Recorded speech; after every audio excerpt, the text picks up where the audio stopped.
أعوذ بالله من الشيطان الرجيم. بسم ال... بسم الله الرحمن الرحيم. يا صاحبي السجن أما أحدكما فيسقي ربه خمرا وأما الآخر فيصلب فتأكل الطير من رأسه. قضي الأمر الذي فيه تستفتيان. وقال للذي ظن أنه ناج منهما اذكرني عند ربك فأنساه الشيطان ذكر ربه فلبث في السجن بضع سنين. وقال الملك إني أرى 7 بقرات سمان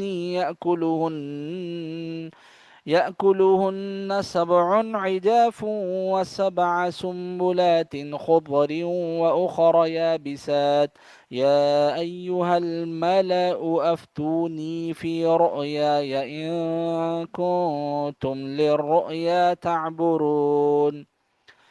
قالوا أضغاث أحلام وما نحن بتأويل الأحلام بعالمين. وقال الذي نجا منهما وادكر بعد أمة أنا أنبئكم بتأويله فأرسلون. يوسف أيها الصديق أفتنا في 7 بقرات سمان يأكلهن 7 عجاف و7 سنبلات خضر وأخر يابسات لعلي أرجع إلى الناس لعلهم يعلمون. قال تزرعون 7 سنين دأبا فما حصدتم فذروه في سنبله إلا قليلا مما تأكلون.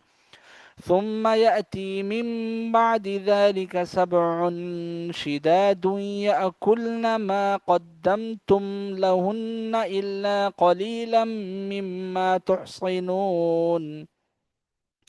ثم يأتي من بعد ذلك عام فيه يغاث الناس وفيه يعصرون. وقال الملك ائتوني به فلما جاءه الرسول قال ارجع إلى ربك فاسأله ما بال النسوة اللاتي قطعن أيديهن إن ربي بكيدهن عليم. قال ما خطبكن إذ راوتن يوسف عن نفسه قلنا حاش لله ما علمنا عليه من سوء. قالت امرأة العزيز الآن حصحص الحق أنا راودته عن نفسه وإنه لمن الصادقين.